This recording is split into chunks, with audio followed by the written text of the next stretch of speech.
Welcome viewers, Dr. JWA, theologist since 1994. We're in the life of Muhammad and the verified revelation structure of the people of the book, episode 35. The weight of appearance on the Muslim.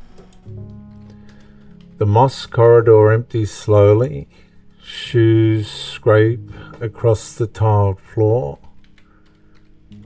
Conversations soften when the Muslim listener walks past, not hostile, not openly, just measured, controlled.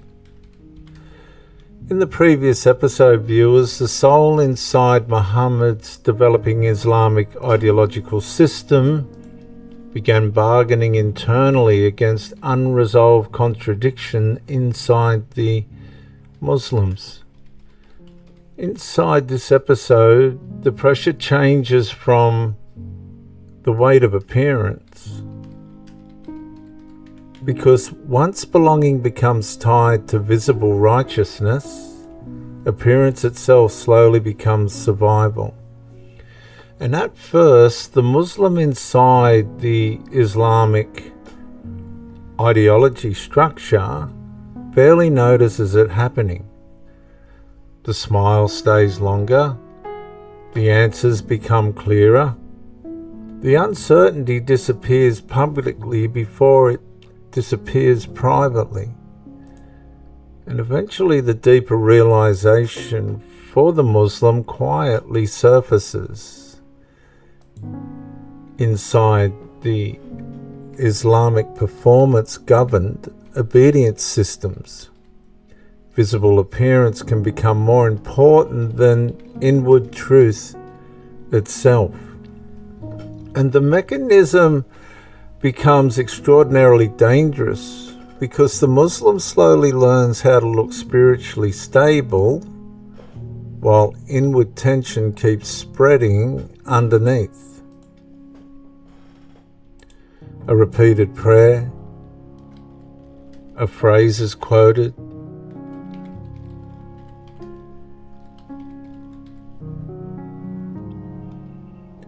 a public agreement is performed, but privately exhaustion keeps accumulating beneath the image being maintained.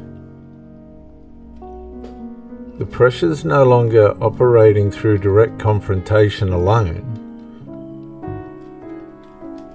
Now it operates through visibility. Who looks faithful? Who sounds loyal? Who appears unquestioning? And the people of the book warned that performance-based religion eventually goes wrong and ends badly.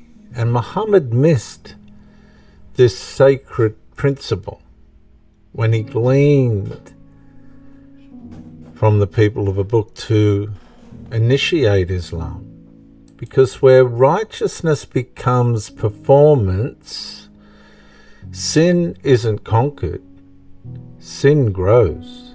It's aroused, strengthened, and it simmers concealed, and eventually defended beneath religious identity itself. Sin then seizes opportunity through sensuality, appetite redirected beneath controlled religious appearance. Sin then seizes opportunity through factions, relational division concealed beneath visible unity. And then sin will seize opportunity through domination, where authority increasingly preserved through pressure, fear, and behavioral conformity overtakes through sin. And this, viewers, is the warning carried among the people of the book that Muhammad and Islamic ideology completely and utterly missed. Totally missed it.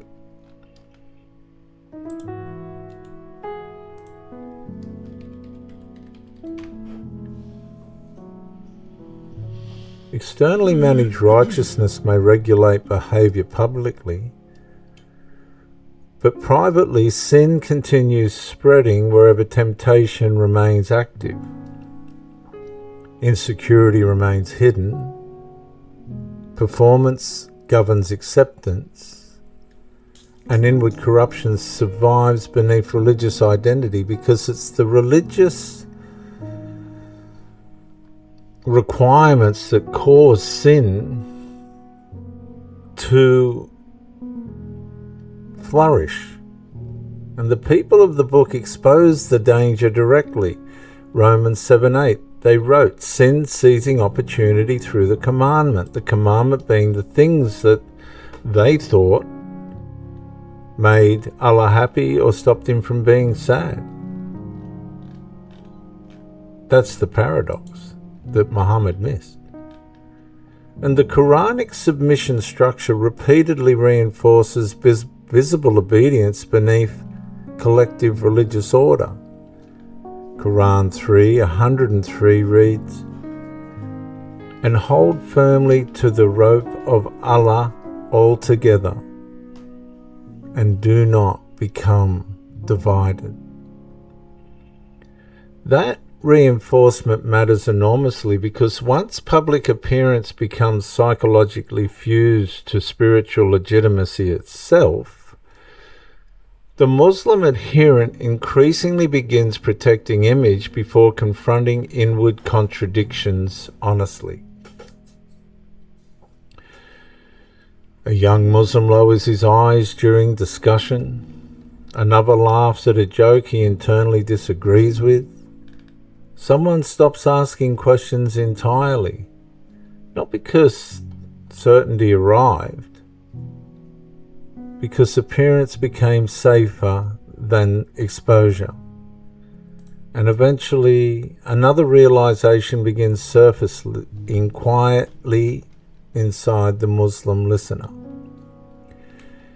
If righteousness depends this heavily on maintaining appearance inside Islamic ideology, what happens underneath the appearance itself?